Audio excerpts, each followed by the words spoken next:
Khairpur report Abdul Razzaq शहर बोज़दार वॾा भरिसां ॻोठ सिंघासर जे रहवासियुनि औरतुनि मर्दनि ऐं ॿारनि जो बोज़दार वॾा थाणे ते कूड़ो क़त्ल जो केस दाख़िल करण ऐं पुलिस पारां घरनि ते चढ़ाई करे चौपायो माल 4 बकरियूं खणी वञण ख़िलाफ़ जानिब अली शहर मिसबा शाह ख़ातून हाकिम ज़ादी शहर साइमा रिज़वान ऐं काशिफ शहर जी अॻवाणी में मीडिया अॻियां एहतजाजी मुज़ाहिरो करे धरणो हयो। उन मौक़े ते हिननि दाइंदे मीडिया खे ॿुधायो त असां रिटायर्ड पुलिस अहलकार अता मोहम्मद शहर खे क़त्ल नाहे कयो। हू असांजो वेझो अज़ीज़ हो ऐं उनखे घर अंदरि अॻु में दिलि जो दौरो पियो ऐं बाद में वरी खे ज़मीन में दिलि जो दौरो पियो, जंहिं सबबु हू फ़ौत थी वियो।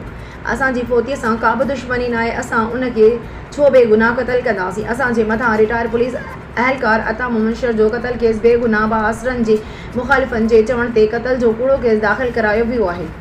उन सां असांजो को बि तालुक़ु नाहे ऐं फ़ौती दिलि जे दौरे पवण सबबु फ़ौत थियो आहे।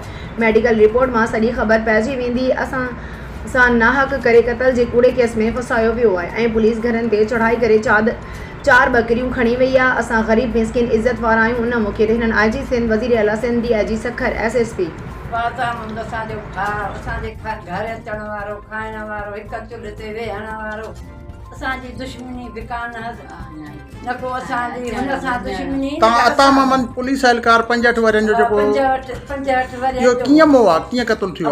इहो क़त्ल जो वीचारो अचे पियो दंग सां जी, उते चई माखे ऊपर थियो, माखे ऊपर त बकरीअ में जो वेही रहियो त सुम्ही रहियो। अच्छा, अटैक थी वियसि? अटैक थी वियसि। तंहिंमें असांजे छोकिरे खयो आहे, वञी पोइ दग में फौत थी, उते ई फौत थी वियो बसि सुम्हण सां।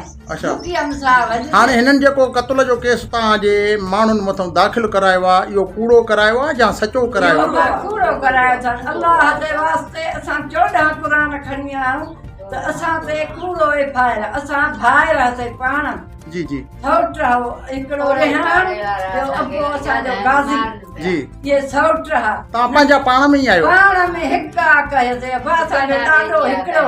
तव्हां क़त्ल न आहे कयो, माना उहो दिलि जे अल्लाह तो ॼाणे, क़ुरान सां ॼाणे। अच्छा, उहो छा में फ़ौत थियो आहे? वो बेचारो पन्नीअ में पंहिंजी ज़मीन ते वेही रहियो, उते किरी पियो त साह वञो। दिलि जो दौरो